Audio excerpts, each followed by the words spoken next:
Welcome to episode 43 of the Half Point Per podcast. I'm your host, Evan Riggs, joined by my faithful co-host, Dalton Willie, who he is here. He did not miss the show. He didn't no call, no show like producer Johnny Pham on this fine Tuesday night.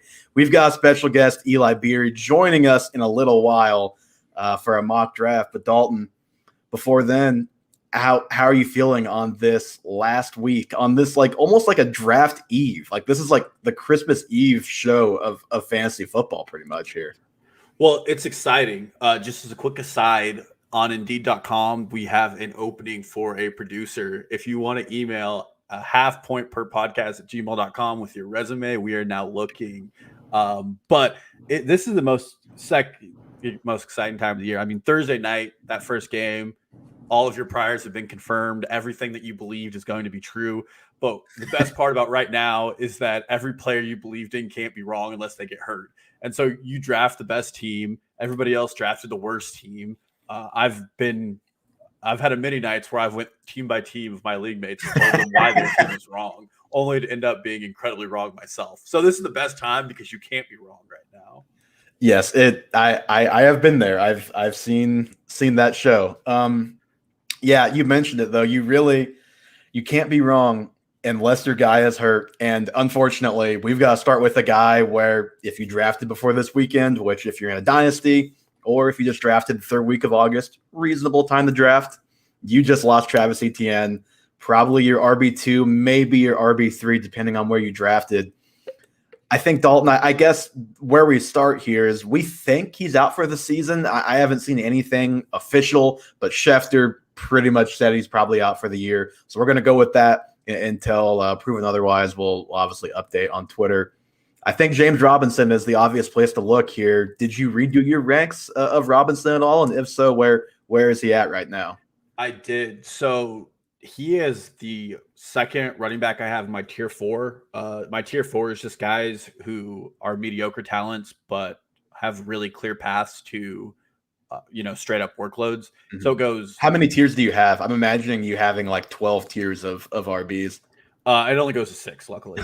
Okay. But that tier 4 starts with him, and then right underneath him is Darrell Henderson, and I have him at RB 18, and then Darrell Henderson RB 19. Mm-hmm. So I mean, they're right above Josh Jacobs, who's not a mediocre talent, but in that because he's losing some work. My bigger concern is a lot of people on Twitter, and I think this is a really good link. Duke Johnson really fits the kind of skill set that Urban Meyer was looking for in ETN as far as the passing down back, and he's still available. And then I saw if Keyshawn Vaughn is a roster casualty, that's another guy they could bring in. So I'm not all in yet because it just looked like Meyer didn't like him, but maybe they liked what they saw out of camp.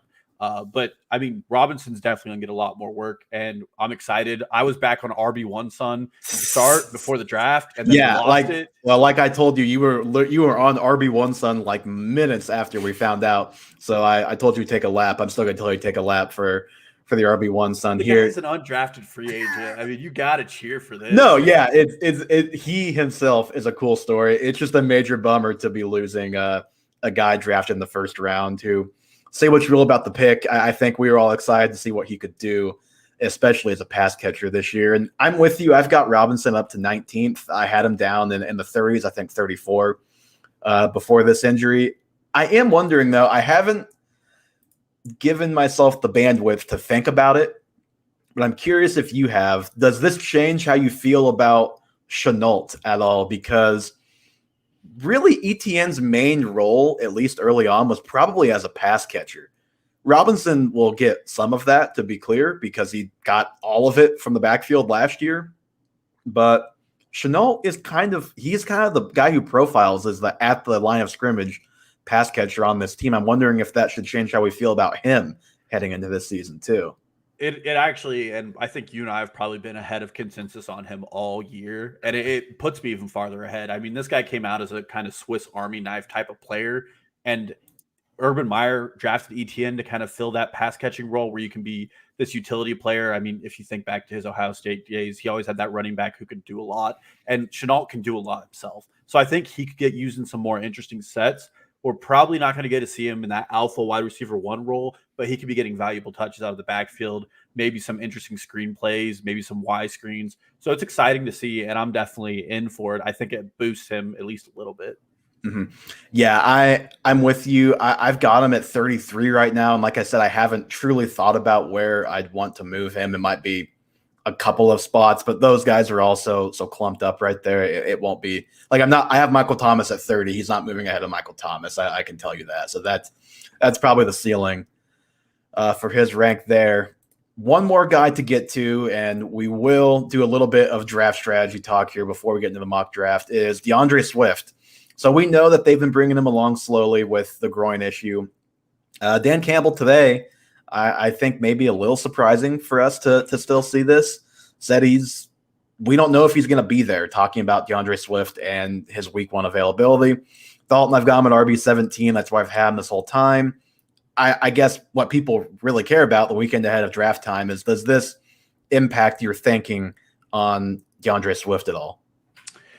I mean, I've probably been the biggest naysayer I've heard on DeAndre Swift. I have him all the way down right now at RB23 at the bottom of that tier 4 I was talking about earlier. I'm hesitant, but I kind of want to move Javonte Williams above him and put him down at RB25. I don't have a good feeling about DeAndre Swift. I've said it before, and this coaching staff seems hard-nosed. And if Jamar Jefferson comes out there, a guy that this front office and this coaching staff drafted and does a good enough job, there could be a real threat to DeAndre Swift's workload.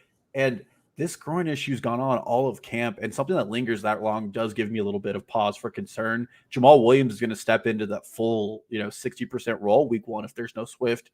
And there's just a lot of early draft capital. I mean, he's still at the 3-4 turn that you're spending on a guy who might not play week 1 and whose role is in more question every week. Mm-hmm. I think where I'm at is obviously one thing that I always say is that if a guy is dealing with a soft tissue injury before the season, then that is always worrisome, because those things tend to crop up throughout the year anyway. So you don't like taking the guy who already is dealing with that issue.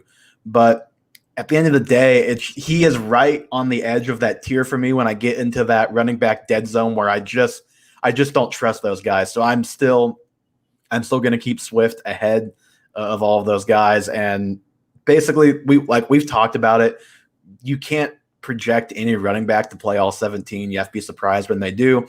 So I'm going to, maybe foolishly, but I'm going to hope that if he misses time at the beginning of the season, he can remain relatively healthy, because he has really been babied through this whole training camp with this injury. Yeah, and my biggest hope is that he doesn't end up in the coach's doghouse just for being soft or something like that, which is something that I feel like Dan Campbell would start saying. Yeah, well, maybe he could take a nibble off a kneecap and get back in the good graces. Dan Campbell, gotta love him. So Dalton, some fantasy football draft strategies here. Like I said at the top, we're right into the mock draft after this. We've got no over-unders. We've got very little news. We're going to jump right into it here. And I will start us off with what I think is the most important draft strategy heading into any draft. And that's, you have to go in with an open mind. You have to let the board fall to you in your draft. You see articles every year where it's like, okay, you take you go running back, receiver, first 5 rounds. Or they have your first 5 rounds laid out for you depending on where you pick in your draft. It's like, number one, nobody else can predict how your draft is going to go. And number two, I'm not going to be married to a position just because is it more ideal in my mind to get a running back early? Yeah, it definitely is, because we've talked about that mid-round running back range for a long time now. But if Devontae Adams, Tyreek Hill, Travis Kelce, Stephon Diggs, DeAndre Hopkins, if you get those guys at a good value, be willing to take them, and you figure out running back as your draft goes along. I think that's probably my number one. What do you say? Yeah, I mean, absolutely don't force it. And that kind of goes in with my first point, is don't let ADP dictate your draft. If you're drafting by ADP, you're letting your league tell you who you're going to pick, basically. I was in a draft this Sunday on ESPN, and I mean, I'm in the 10th round, and I'm scrolling down to find guys like Naheem Hines who are in the 15th, 16th round, or some of them undraftable in these leagues. but I was able to snag up guys like Trey Lance and Naheem Hines and Javonte Williams earlier than ADP because I liked them. I mean, the first few rounds, ADP is going to dictate a lot, but as you get deeper, like, do you really want to draft Marvin Jones in the 8th round? Like, is he really going to do a lot for you? Or do you want to go, with a moonshot like Mecole Hardman, where if he hits, your team suddenly is, indefensible? Yeah, I mean, and a point that I was going to make is don't solely rely on ADP, and you're going to have to reach, especially if you're at either turn. You're going to be, reaching air quotes pretty much every pick to get the guy you want. Because if you have a guy who it's like, okay, I'm picking 33rd, this guy's 41st, like he's not going to be there when you come back around. You just have to take him. Yeah, and that's why it's important to build those queues before draft so you can drag your guys in. Because sometimes in a draft, I mean, you have that little space of a board and you see those players and you think you have to take one of them. But if you have your queue, you can remind yourself, hey, I know I really wanted Tyler Lockett. It's the 4th round. It's the turn. He won't be here at the 5th. I really need to grab him now. Mm-hmm. Yeah, no, I completely agree with that. My next thing I wanted to hit on, and this will be no surprise to anyone who's listened to us the last 2 years and especially the last month. When you're talking about tight end, I've actually heard this phrase. I think it was on the CBS podcast. Don't remember which guy, so I can't give credit, but it was either draft great or draft late when it comes to tight end. So you either draft, Kelsey, Waller, Kittle at the very top, or you're taking like an Irv Smith, Logan Thomas, maybe Robert Tonyan's a little too high for that range this year. I don't know, like a Zach Ertz probably a little too low, but you get like the guys in the streaming tight end range or the studs, because you talked about with the Kyle Pitts thing last week, a lot of time, like the most predictable busts are those tight ends, 4, 5, 6-ish who are going around that wide receiver 2, running back 2 range. Because, and I went back and just looked at last year. So just last year, Mark Andrews was tight end 5 weeks 1 through 16, tight end 3 in points per game. He would have been the RB 27 in total points and the wide receiver 36. I went back and looked at our El Cunado draft, so our quote unquote home league last year. He went ahead of guys this Mark Andrews like Stephon Diggs, ouch. David Montgomery, wouldn't have thought it was a bad idea at the time, but big ouch looking back on it. DeAndre Swift, J.K. Dobbins, Deshaun Watson, Russell Wilson, Kareem Hunt, Brandon Cooks, even he missed time, but he was very good when he played. Kyler Murray, another one who went after Mark Andrews. So the difference between tight end 4 and tight end 14, which you're basically looking at the 5th round versus the 15th-ish round in a draft, was 26 points last year. Running back 24 to running back 50, same-ish type of range in drafts, 60 points. And then receiver from 20 to 55, kind of the same range, was 60 points actually as well. So it's not that Andrews or Hawkinson or even Pitts can't live up to the tight end 4, 5, 6 like we've talked about. It's that they really have to hit to be of value at that part in your draft.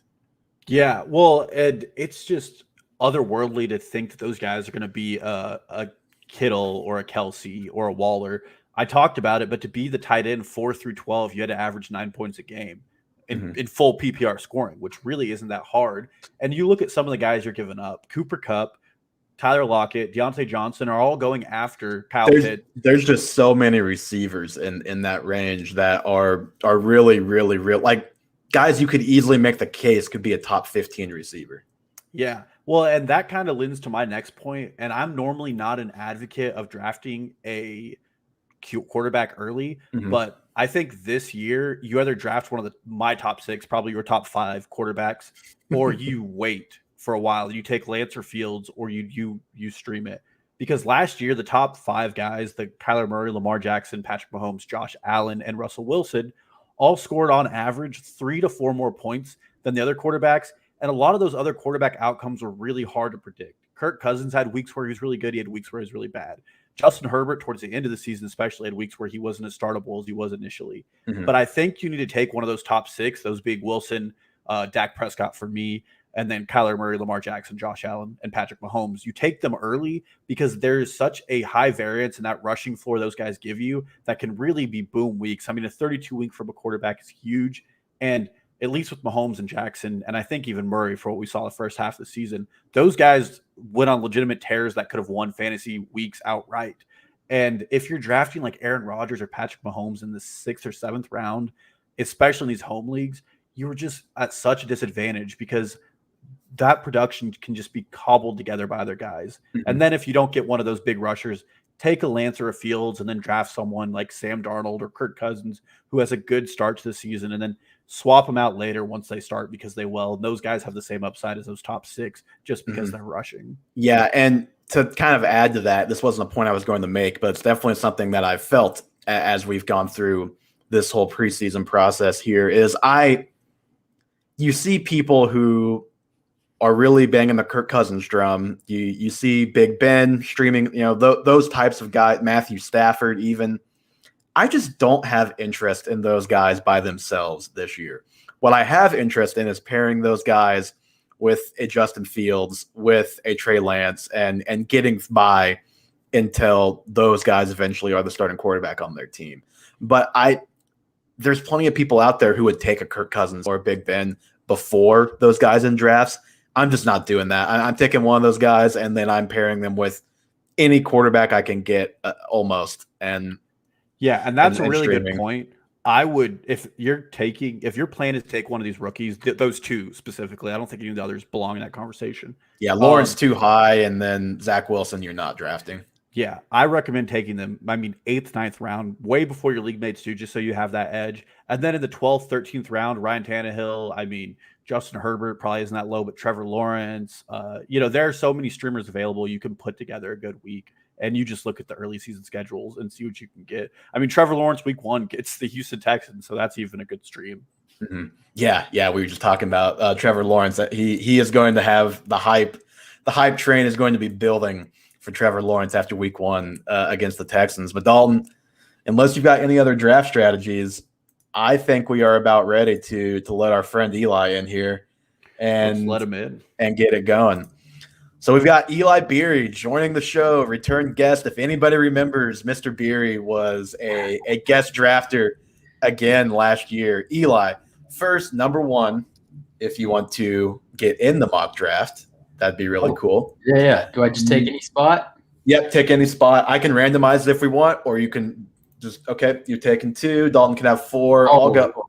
I didn't. Oh, yeah, you can do whatever you guys want. I'll take 2, or you can randomize. I'll go 8, and we can be a little bit split up. I've got to ask, though, you were venting about this before the show.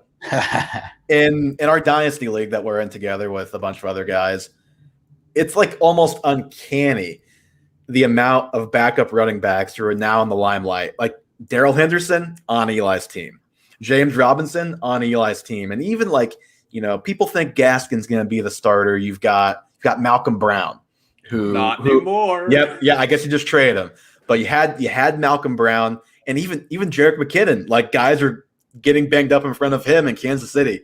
So Eli, I feel like you've already you already have to be in a win now mode in this Dynasty League and go for it this year, right? My goal has been to layer things a little bit. I'd say you're mostly right. I'm definitely win now. I'm also always about running backs. If anybody's ever drafted or played fantasy with me, yes, load up on those. I'll wait to take receivers just because I feel like I can find those. I don't know what to tell you, man. This year, I'm all about watching the tape. I've watched a lot of the tape. I've got love for some of the Memphis backs, and it's just a nice combination right now. But one thing I will say that I do try to do is after I draft, I think it's all about getting active. I didn't have Malcolm Brown. I didn't have a couple of those other people on my team when I did draft. But very quickly, you got to dissect who's just not going to work for you. Go to the waivers, see if you can get a guy that's athletic enough or has a skill set and the right opportunity. Mm-hmm.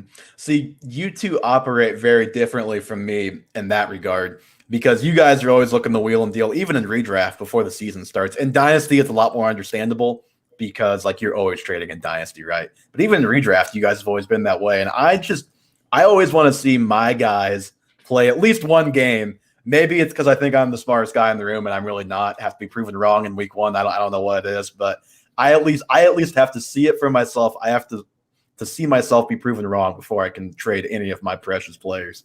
My thing is sometimes, and anybody who listens to the podcast can hear this, especially if you've read my preseason article where I wrote 1,200 words.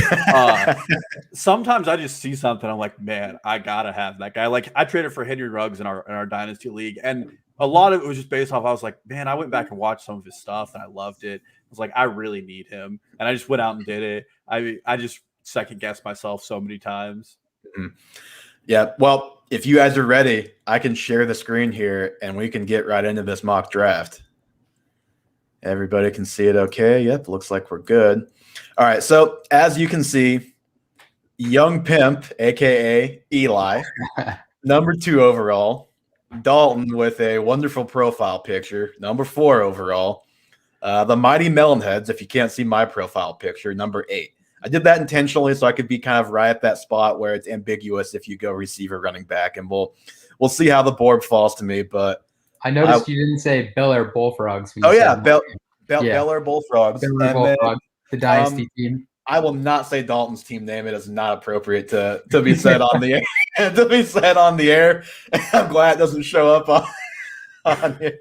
Thank God. I do want to point out for anybody watching that photo taken of me. The next day, I drafted my worst fantasy team of my career. So don't draft inebriated, boys and girls. Okay, so number 1 overall, Dalvin Cook, a little bit of a surprise. Again, 0.5 point per reception. If anyone doesn't catch that, hey Noah in the chat, I'll throw you that bone, bud. Eli is up. Number 2, I'm assuming Christian McCaffrey, right? Anybody want to take a guess at what I'm going to pick here? Well, you might be thinking Kamara. Yep, he goes Kamara. So McCaffrey with the very unrealistic fall to number 3 overall to start this mock draft. I'll try to support it in brief. Go ahead. Kamara is the most well-paid player on the Saints right now, the most important player on the Saints. Christian McCaffrey was banged up all year last year, and I like Chuba Hubbard's tape. So those reasons, taking Kamara. I thought Taysom Hill was paid more than Alvin Kamara. you get brownie points for saying Chuba Hubbard, unlike my co-host who does not know how to say Chuba Hubbard. Chuba. Thanks, it rhymes with Hubba Bubba. All right, Dalton. Chuba Hubba Max, a whole new kind of Bubba. Who are you going with the number 4? Well, it's obviously between Derrick Henry and Saquon. I mean, I've faded Derrick Henry for 3 straight years, so I'm going to fade him again because eventually I have to be right. Yep, that's my approach as well. Saquon at 4 seems like a value to me. I mean, he belongs in that top 4 skill wise, and he has the same injury concerns as CMC at least, and Dalvin Cook, in my opinion. So what I'm looking at here, we see Zeke, and I don't have to read off the picks like last year because if you're listening on the podcast, just go watch on the YouTube channel. We'll tweet out the draft board too at some point on Wednesday as well. But Chubb and thankfully Derrick Henry gone before me, so I don't have to actually think about that at number 8 overall. Jonathan Taylor, Tyreek Hill. Dalton, I know you're a little bit low on Taylor. I'm assuming you would go Tyreek here, right? Actually, I have Aaron Jones in my tier 1 of running backs down above Nick Chubb and Derrick Henry. I think with Aaron Rodgers, so I would go him. I think he's a really good value where you're at. Brand new contract. So let me look. I've got Aaron Jones at number 6 as well, but man, you know what? I'm gonna take him. And I'm going to hope that Travis Kelce makes it back around to me. We'll see if that gamble pays off. And for what it's worth, I don't think – oh, there goes Kelce. I don't think Jonathan Taylor's a first-round pick right now. I will say Carson Wentz, we didn't talk about that, but he is back on the field looking the part to start week 1. We've talked about the fact that Quentin Nelson is a robot, alien, whatever adjective you want to call him. He's already going to be back out there probably tomorrow if he needed to be. So back around on the turn, my guy Kelce goes at 12th overall. So DeAndre Hopkins, Joe Mixon, Antonio Gibson, next 3 up ADP wise. I think I have to go Hopkins. I think Hopkins is just the best value at this point in the draft. I think maybe some people would because Diggs went 111. I would say some people would have Diggs ahead of Hopkins. I still have Hopkins ahead of Diggs this season. I actually have Ridley ahead of Hopkins. Interestingly enough, yeah, and I know you're a Ridley owner, so yeah, that's in Dynasty, so a little different. I also would have taken Hopkins if he dropped, I think, one more pick to me instead of Ridley. Well, it's my turn, and this one's probably the easiest pick of the draft for me. I mean, he's my guy. I've been my guy for 2 years. I think he still has top 5 upside. His ADP has moved up, so it doesn't actually look foolish to take him just in the draft room at this point, like it did earlier this summer. Yeah, but Clyde Edwards-Helaire, that ankle injury, I'm not really concerned about. It didn't seem that serious. Mm-hmm. Yep. So Eli's back up. Had Keenan Allen go just before that. So Keenan Allen over AJ Brown. Eli's got a lot of options here. He can go quarterback, tight end, receiver, running back. Like the 4 in a row, he could go pretty much anywhere. And to answer your Keenan Allen question, Dalton, I value the safety of Keenan Allen, so I'm totally fine with him and at the 2-3 turn. Well, as we're well aware, I don't think he'll reach 1,000 yards. A fairly hefty bet. Riding on that. So Eli goes J.K. Dobbins, one of my guys on Johnny's dynasty team. Eli, give us the rationale there, and then you can make your next pick. Personally, Dobbins isn't my favorite. I think right here it makes sense, though. I think just the work he's going to get. I love the Ravens. I think efficient teams are always good bets for taking players on, and the offense is always efficient. So I like that. I also knew that I could turn around and get my guy here, Waller, at the 3. So take 2 running backs, and I know I can get receivers later on this one. I think Eli has taken Darren Waller in every draft I've been in with him for like the last 3 years. I don't know if I've ever seen anyone more loyal to a guy than Darren Waller than Eli is to him. Absolutely greedy about Darren Waller. And I know it's no fun if anybody's ever wanted Darren Waller. If you're drafting with me, I'm sorry. But like Evan was talking about earlier with his philosophy, well, with draft early or draft late, right? With the tight ends, I'm always taking one early. I just think it's worth it. I'm trying to lock up that position.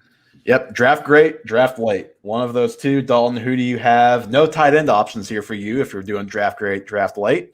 You've got DeAndre Swift. You've got Patrick Mahomes. You've got Terry McLaurin. That's some of the top guys on the board. Well, really quickly, I want to look at T1.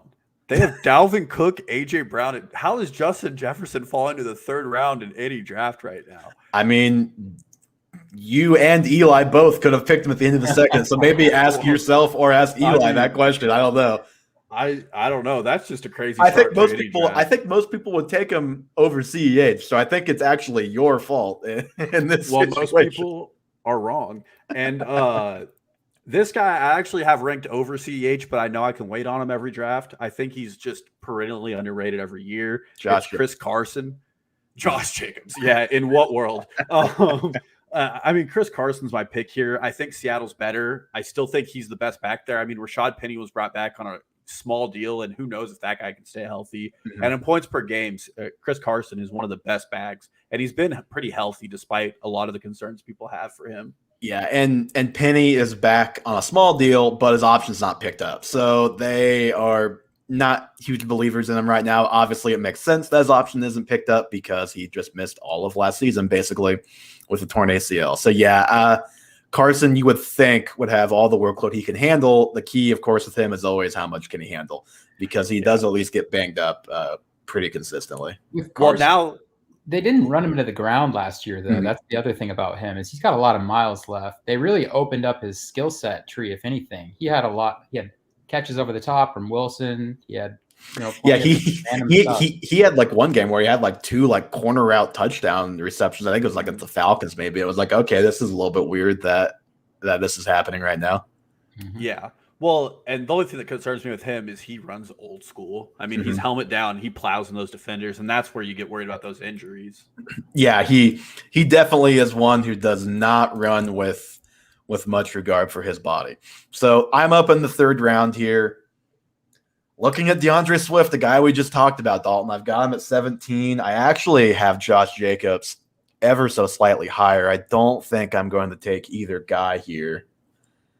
I think it might be Mike Evans. I have Mike Evans. Yeah, I have Mike Evans 8 overall at receiver. I think you have him higher than A-Rob? It's got to be Mike. You almost have a type with Mike Evans and DeAndre Hopkins on your team. Do I though? They're pretty they're pretty different body guys. But I mean, Hopkins actually isn't that big. But they just don't create separation. Those guys just go up and win the ball. That may be true, but Hopkins actually see, when you draft Mike Evans, you have to have a safety net around him because he's so up and down. DeAndre Hopkins is like he's like the only guy in the NFL for 4 straight years to go 1,100 yards, 95 receptions. Just saw that stat on Twitter actually a couple hours ago. And then Aaron Jones been pretty consistent, top 5, top 10 type of guy.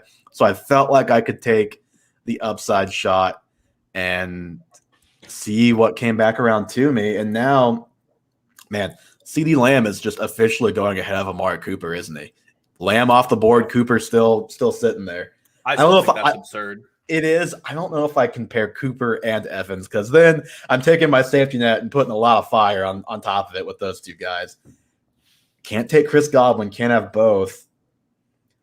I think I'm going DJ Moore. I've been a DJ Moore believer this whole offseason. I talked about his touchdowns, how it's pretty crazy, the low amount of touchdowns he has at this point in his career. I think he can bust out of that. We'll see what Sam Darnold can do with them this year.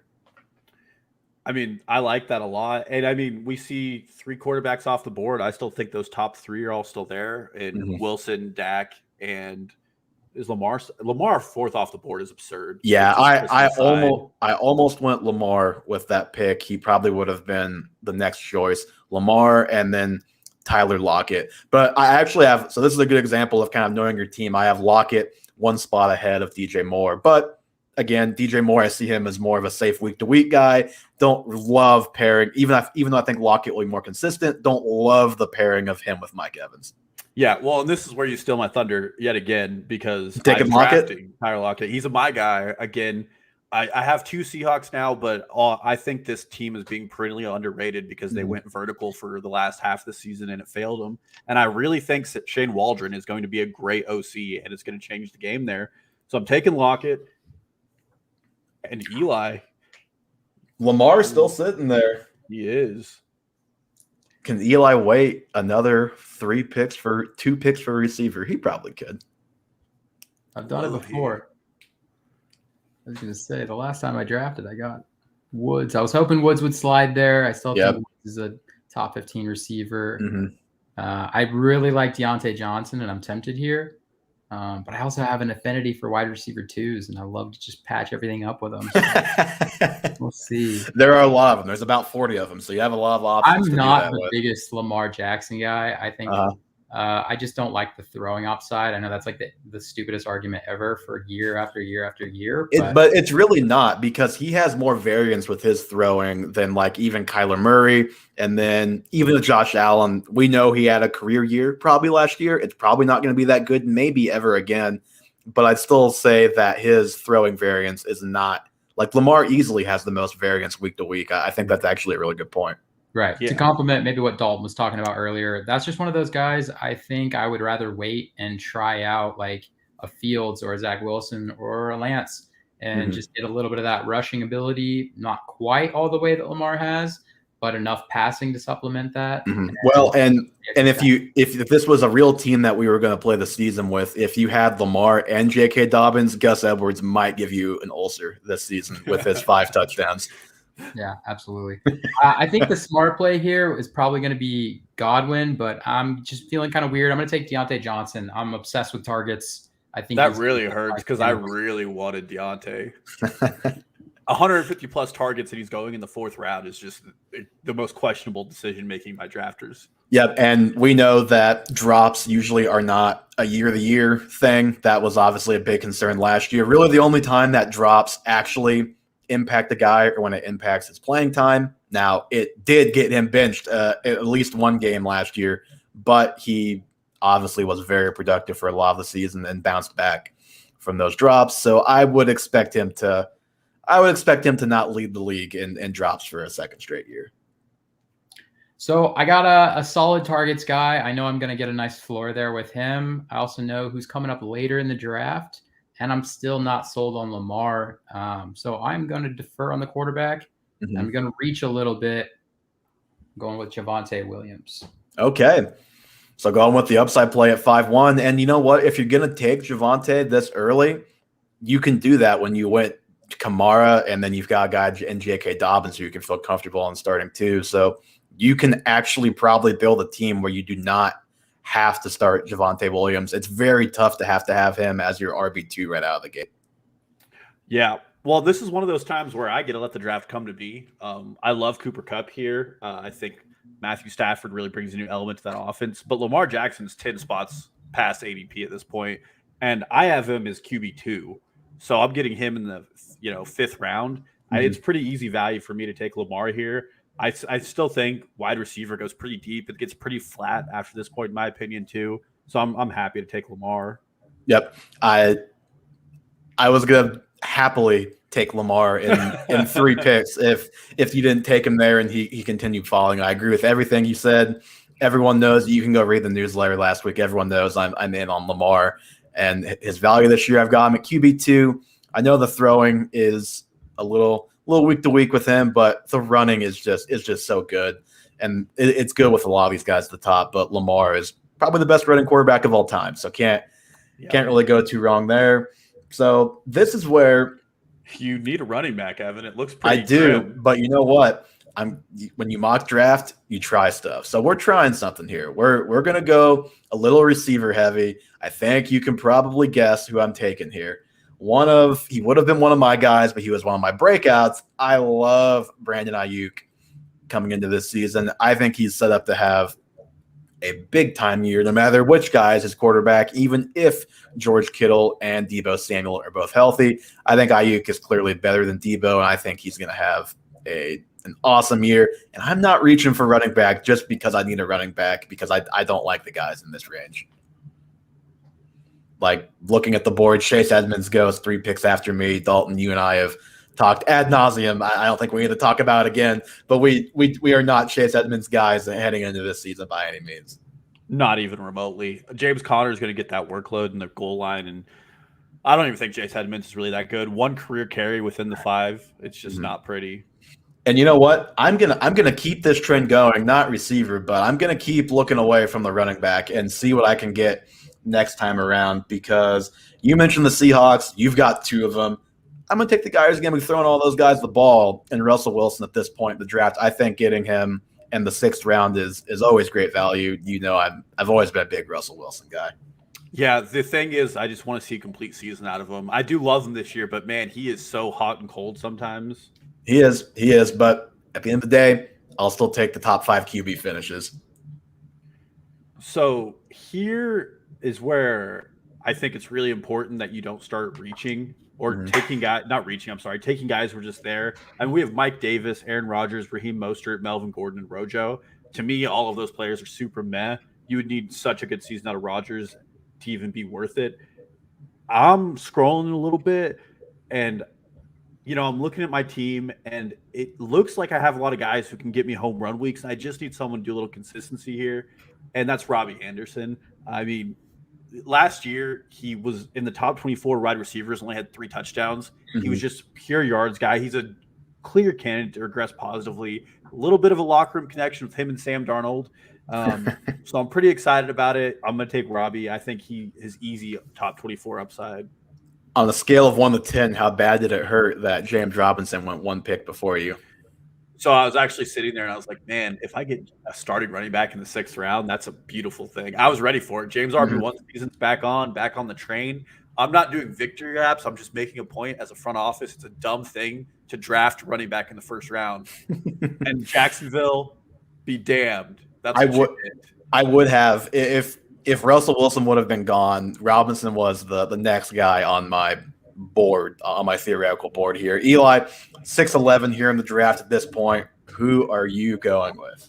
I just want the record to show I'm the most RB1 Sun supportive person there has ever been. So every single year he's been available. That's all fair. One of them, all 2 of them now. Yeah, that's right. You got to believe. That's how you get the best out of them. That's how Eli is getting all these running backs who are seeing the backfields crumble around them. He's a big believer. When talent and opportunity knock, huh? I think it's I'm luck, really actually, tempted to. I'm really tempted to take Aaron Rodgers. I don't know why. I'm not usually someone that wants to take Aaron Rodgers. And this is a really weird time to take a quarterback. I don't think this goes according to anyone's philosophy. But the way my team's shaping up, if I could guarantee 25 points a game, that would be nice. That being said, I'm going to do some crazy stuff. I'm going to take Jerry Jeudy because he's Okay. incredibly talented. I'm going to support Deontay Johnson a little bit. And I still know I can get another wide receiver 2-3 if I want. So Judy off the board before Cortland Sutton. Dalton, does that surprise you at all? Or is that kind of where you're at? I don't think my rankings reflect that. But at the end of the day, if I'm drafting and looking at both those guys, I do have some Cortland Sutton nerves because he is just not there health-wise yet. Well, I think the first thing I want to say, for what it's worth, I did my full quarterback rankings, and Drew Lock and Teddy Bridgewater are dead last out of every qualified quarterback because I just can't stand those two. I have warmed up to Jerry Jeudy because the guy is such an excellent route runner, and I thought Bridgewater would win the job, and when he's that open, Bridgewater would hit him. It looks like somehow Drew Lock has turned into a competition.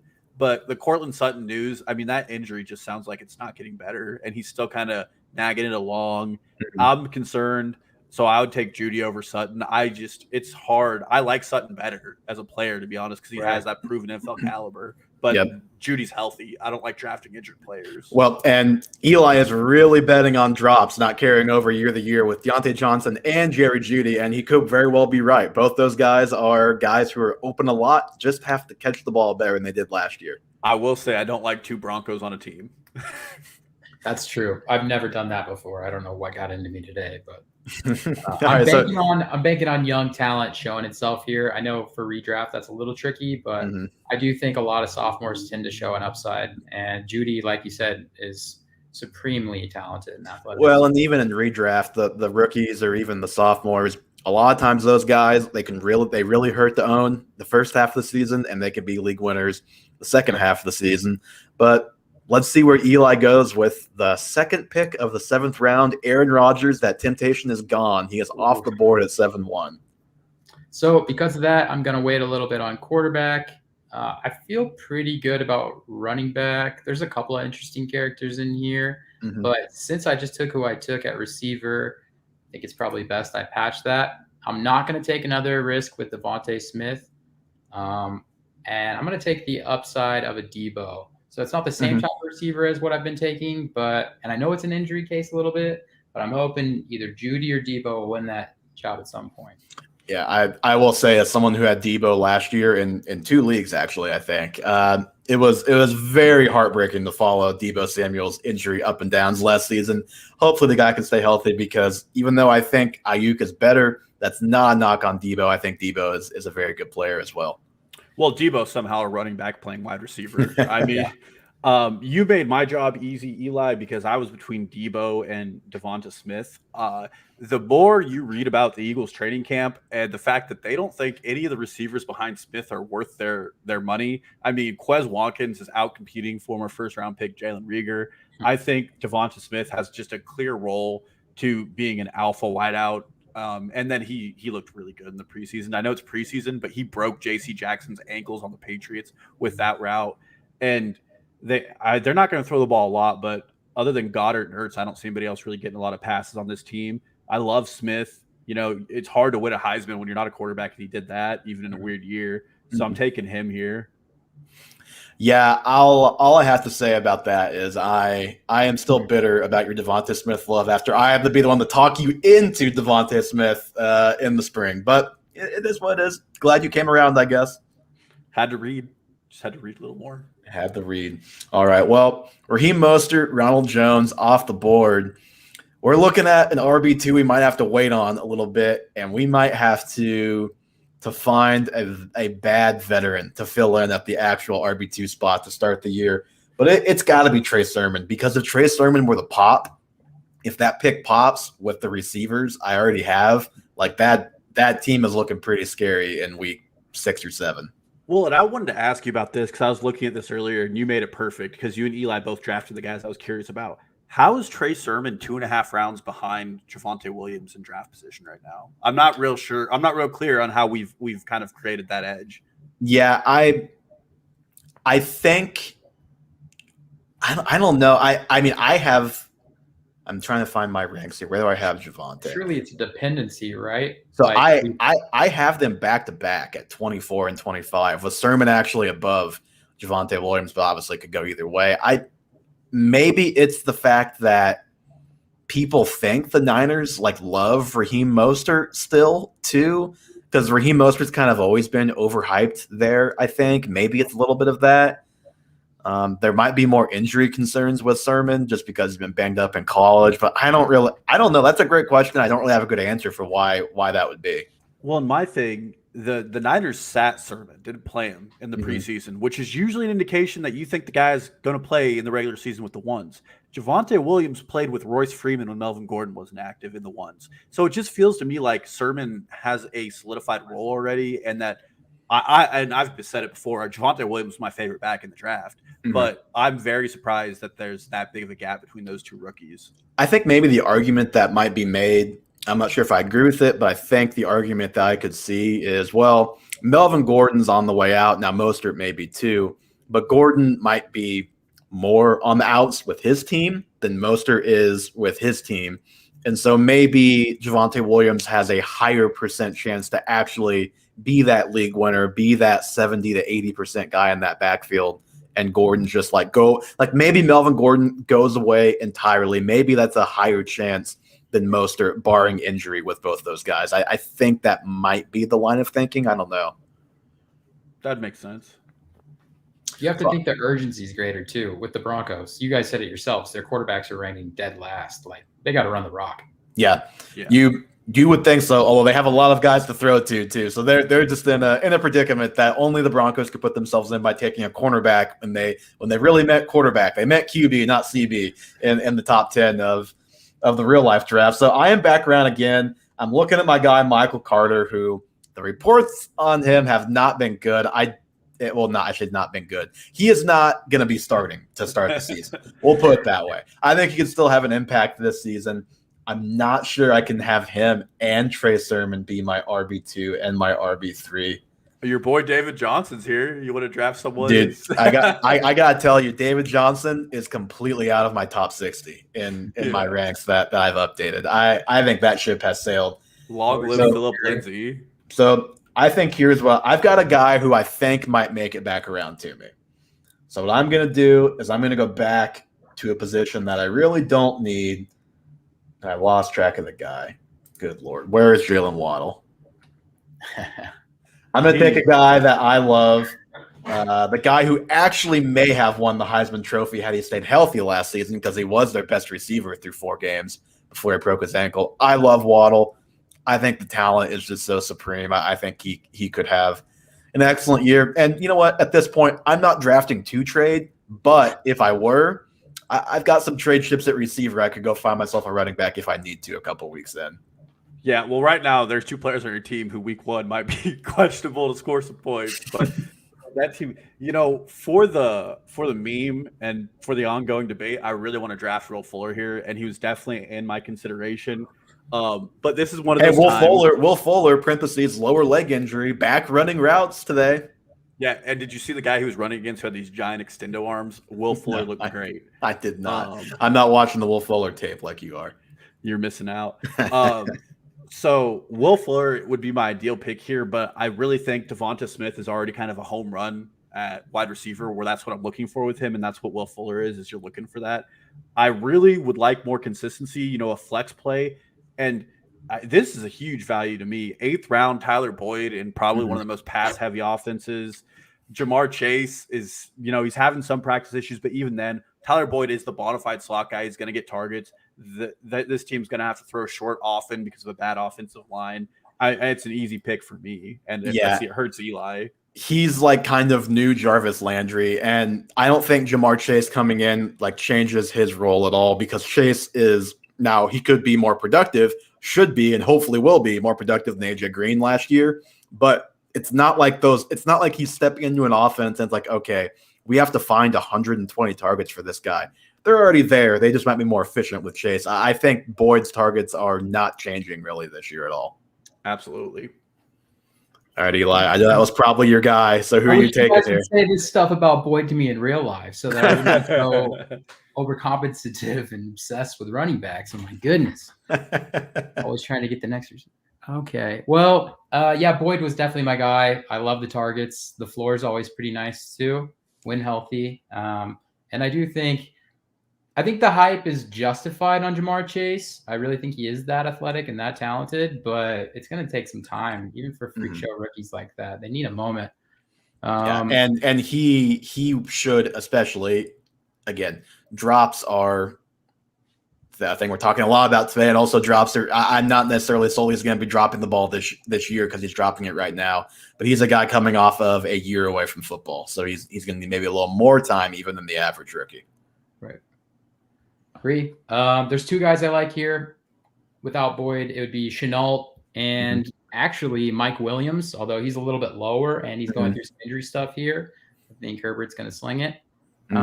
I can also wait on quarterback, seeing who's here. I'm going to take Chenault. I like the Chenault pick, and obviously we talked about him earlier in the show. Without Etienne, it is possible his value is even higher than it was 2 days ago. So, yeah, I'm in on that. Back around, no quarterback is gone in those two picks, so you could go quarterback. You've already got tight end, or you could add depth at running back. If you've only got three, I say only, but you take two running backs right away, only one running back since then, and Javonte Williams. So I think it's probably time to take a quarterback just for safety here. I know there's going to be somebody else later I can probably take as well. And by that, I mean Jalen Hurts is sitting here, and he looks like the obvious candidate. But I think there's a lot of guys with that rushing ability upside later on. So I'm going to take the guy that I think has X factor potential, and Joe Burrow. I know it's a little bit foggy with that team and how they're going to protect him, but we've been talking about his weapons all day, and we know that he does just have that gamesmanship inside of him. So if I can get somebody on later to patch the second quarterback option and supplement him, if anything goes wrong with his leg, I can do that later. So yep, absolutely. And Burrow, Dalton and I have talked about it. They threw the ball a ton last year. Don't see any reason why that would change this year. Dalton, who are you going with your 9th round pick? So again, when I say wide receivers flat, I really feel like all four that include the next guy I pick, all four of them have a shot to be the leading scorer of this group. But this guy is really, he's starting to come around to me. He's moving up my rankings. It's Corey Davis. So you're buying the big Corey Davis weekend we just witnessed. Well, I mean, 2 straight weeks. This guy has just been Zach Wilson's favorite target. And that defense with the loss of Carl Lawson is really bereft of talent. They're going to have to play from behind a lot. And I mean, it's Corey Davis and Elijah Moore, and then a lot of perennial guys who I don't really have a lot of faith with. So they're just going to be a really tight target share there where these two guys eat it up. I like Corey Davis. He had really, really good stats last year. Most guys don't run the kind of yards per route run he was getting in a very, an offense that hardly threw the ball. Lowest passing offense in the NFL, and he almost eclipsed 1,000 yards with what Evan would call a JV offense.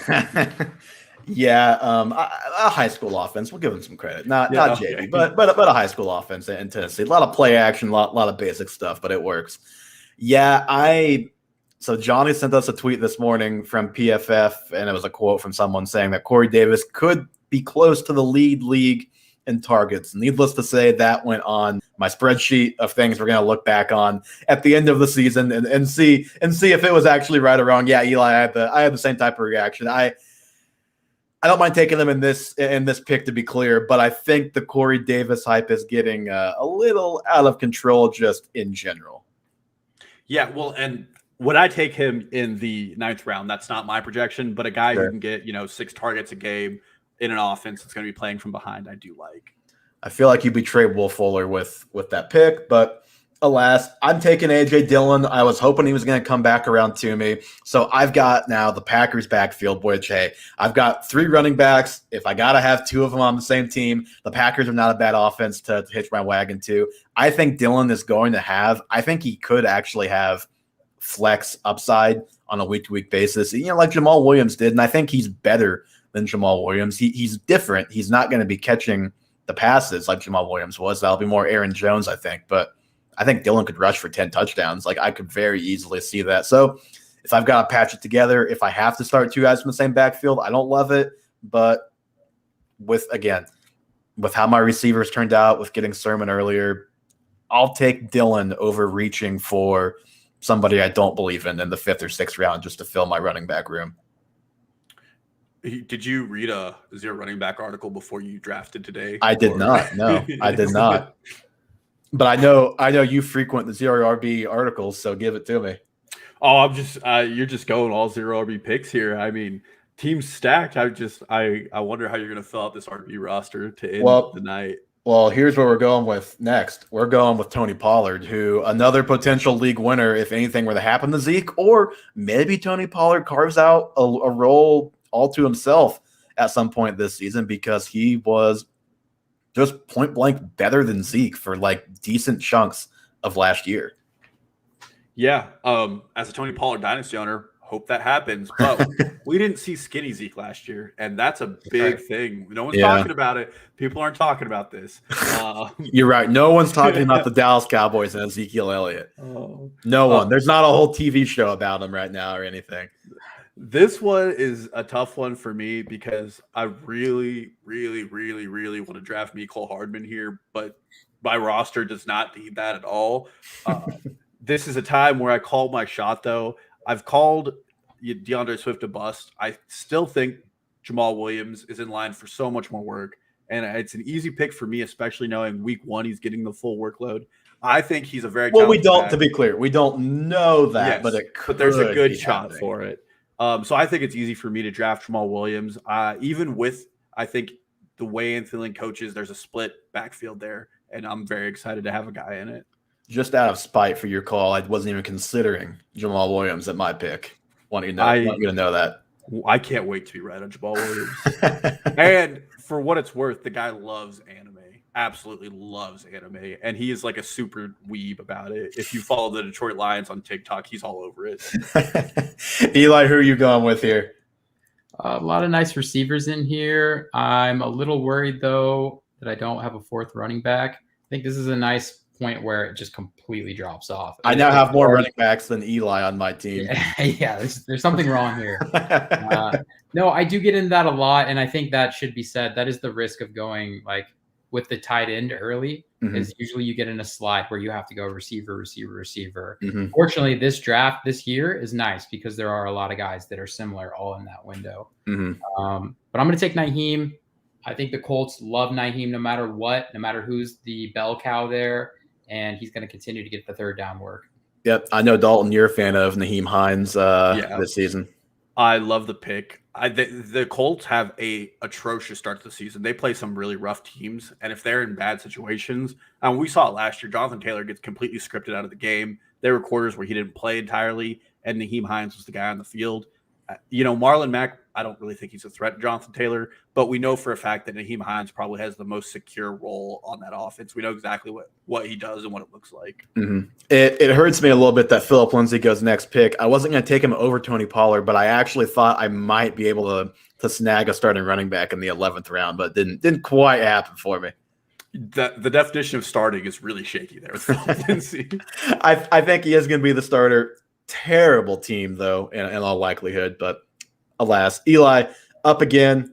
We are in the 11th round. What do we have? 15 total rounds here. So, 13. So we have got 2 more possession picks and then a defense. A little bit of a lighter draft than your usual. Right on. The usual draft. So Eli with 4 running backs. He's got his receivers. He's got quarterback. Got tight end. You could go pretty much anywhere here. 13 rounds. I'm not going to bother with the 2nd quarterback. I think that everybody knows you can mix that in somehow, and most of the rookies are still available. If I was going to mix another one in, I'll just say my guy, Zach Wilson. But a lot of sophomore receivers here. I am going to take Darryl Mooney. I think this is just a prime candidate, especially if Justin Fields gets in at any point. And even with Andy Dalton, somebody's got to take coverage away from Allen Robinson.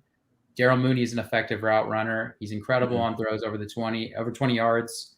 I think he's going to be a little bit more of a red zone factor this year. I don't necessarily have the stats to back that up, more so just the knowledge in that system. Well, and more so that hopefully his targets are within like 5 yards of him half the time this season. He kind of was almost the Jerry Jeudy of the Bears in that he was open a lot. And it wasn't Allen Robinson where he's getting all the attention. So he's open a lot. Not getting hit from Mitch Trubisky and company a lot. And that's not really, yeah, exactly. It was more of a West Coast kind of throw pattern. There weren't a lot of things to take the top off, but I think that Mooney has the talent to be a good receiver at any level.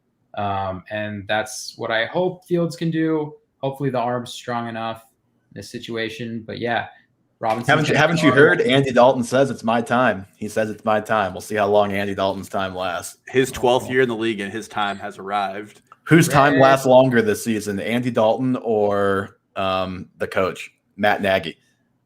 Nagy's a good coach. I think he's a pretty good coach who makes some he makes some Andy Reid-esque decisions, but he does not have the equity that Andy Reid has, and he doesn't make all of the great decisions that Andy Reid makes.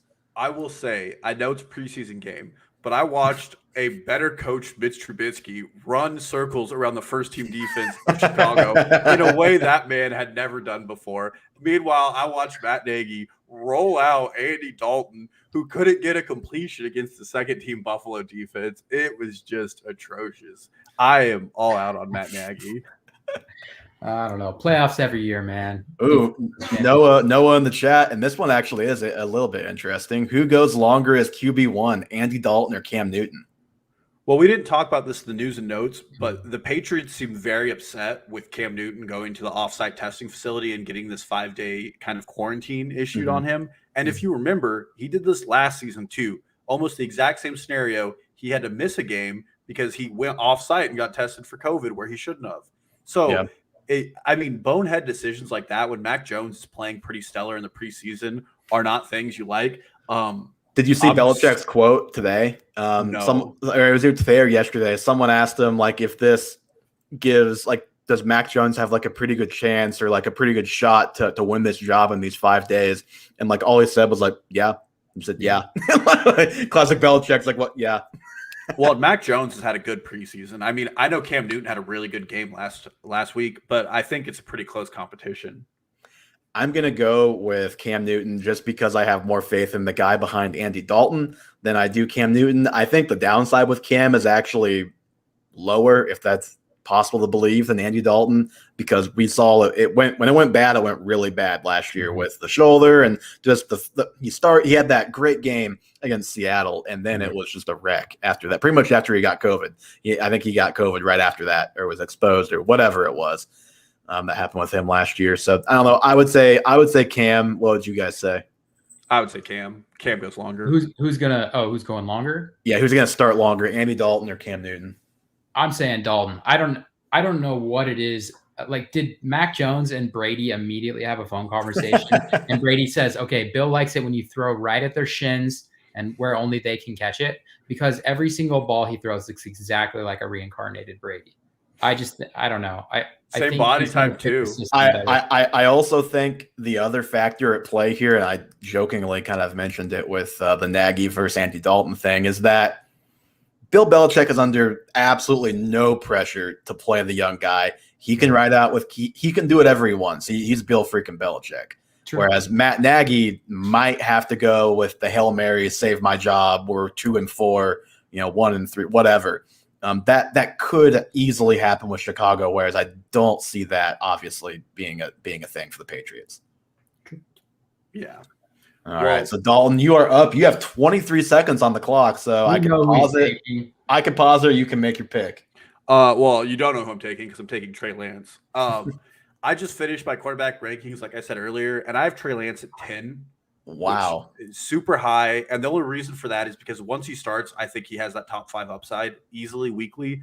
And at this point in the draft, if you look at the quarterbacks available other than Justin Fields, it's Baker Mayfield, Kirk Cousins, Tua, Fitz, Derek Carr, Zach Wilson. I mean, none of those guys really have the same rushing upside Trey Lance does. So I already have Lamar Jackson.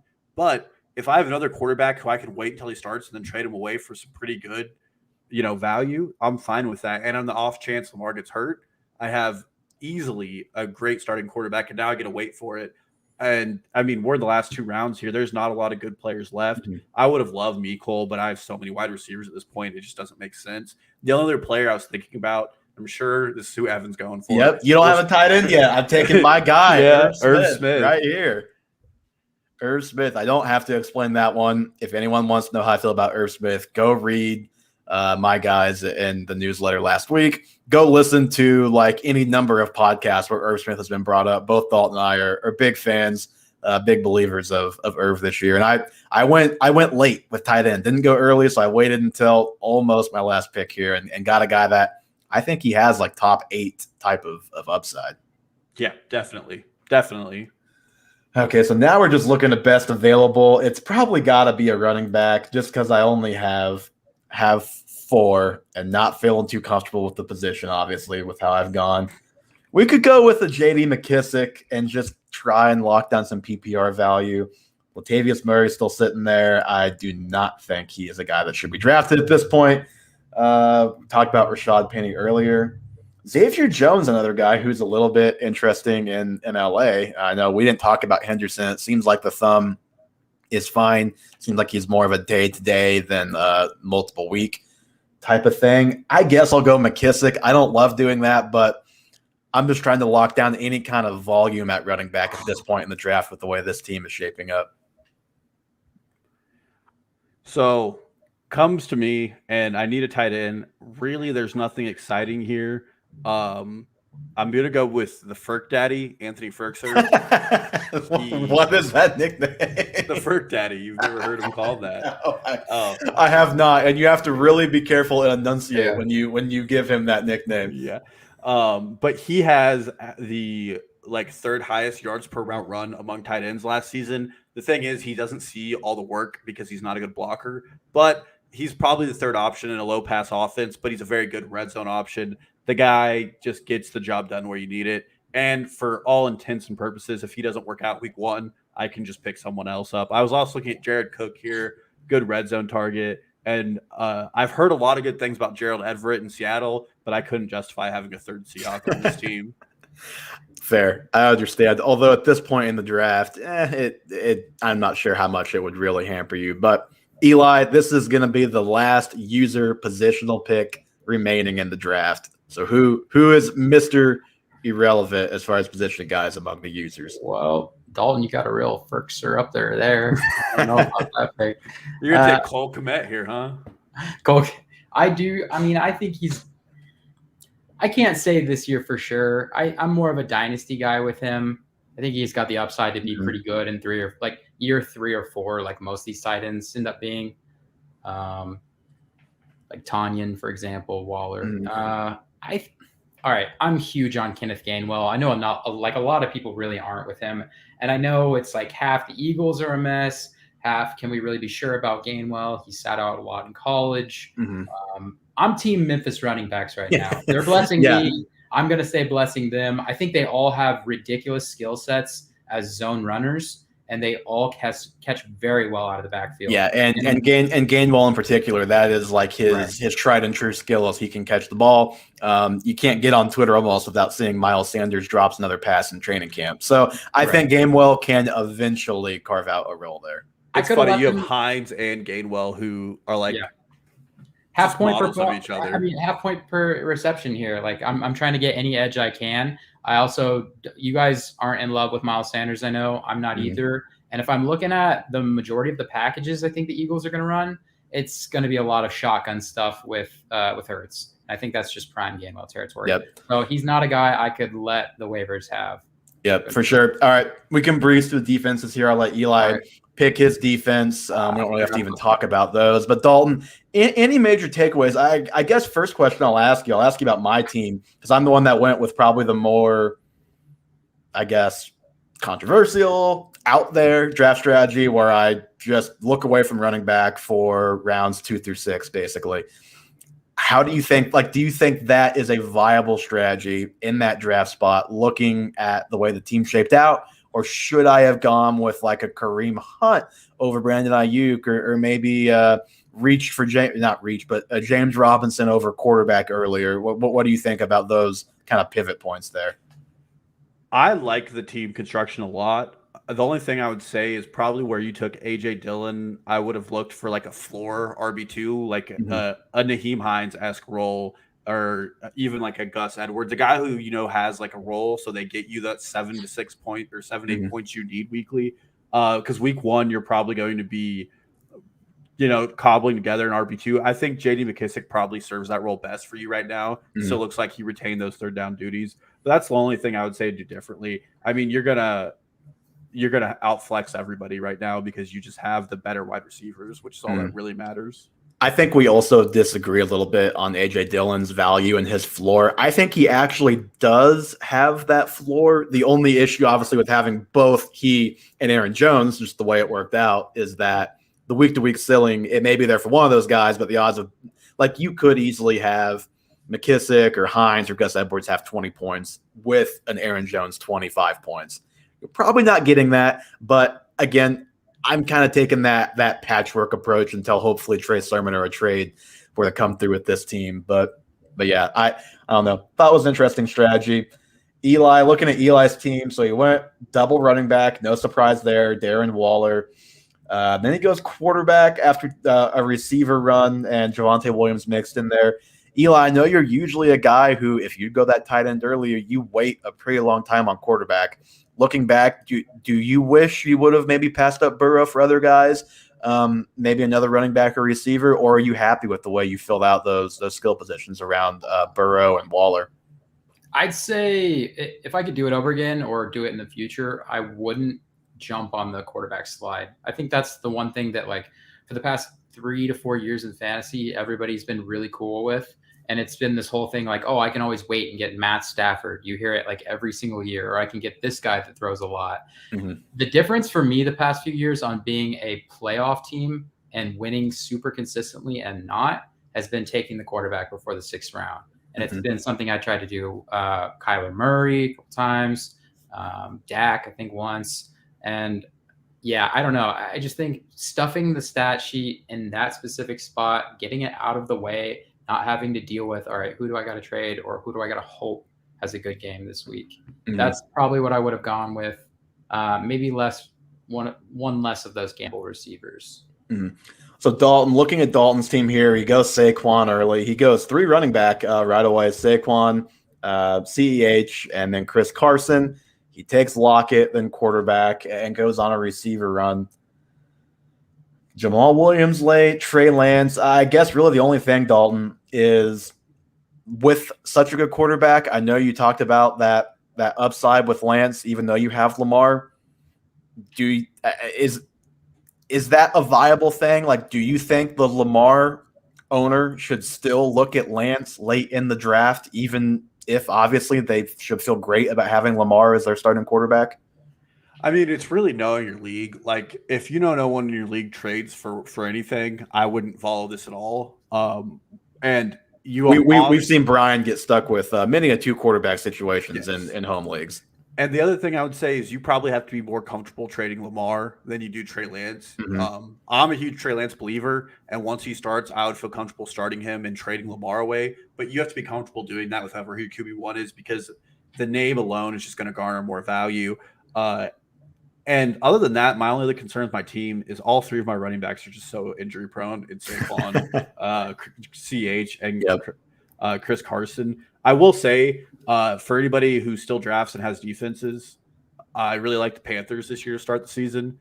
They go Jets, and then they play the Saints, who I've been down on their offense all year. And then they play the Texans, which that's just a moneymaker. That's going to be the offense you want to play every year.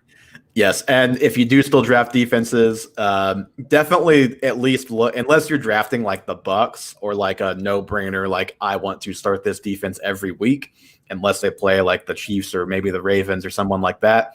Definitely look at that week 1 matchup. The Dolphins, middle of the road defense, pretty good. Not always the best fantasy defense, but they play the Patriots week 1, and I think the Patriots could be a decent team, but I don't see the Dolphins throwing a big negative on you in week 1. So that's another thing to keep an eye on if you're taking defenses. You want to talk about playing the Texans? Take the Colts. Are you kidding me? That's true. I signed their stud but in the they middle. play Seattle week 1. I mean, Yeah, that's true. But there's something to be said about teams where you're like, I hate watching their games because they're always close and grimy and they're not fun. That's because they have that kind of defense. Okay, I think we've probably squeezed all the talking points we can out of this draft. Eli, thank you so much for joining us. before we get out of here, the last thing I want to say is, Dalton, Devin Singletary was 2 picks away from me in the 10th round. My team will look so much better if I got my guy in the 10th round. He could have been that floor guy that you're talking about. I mean, the one thing I'm surprised by is Mecole Hardman going next to the Rams. Guys, wake up. It's Mecole Hardman season. Wake up. It's time. The guy is going to be a top 24 wideout, and you got to draft him.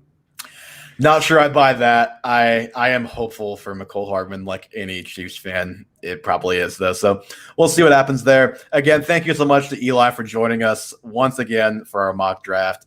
We will tweet out the board. You guys can look at the whole board, see how the computer picks, see how we picked.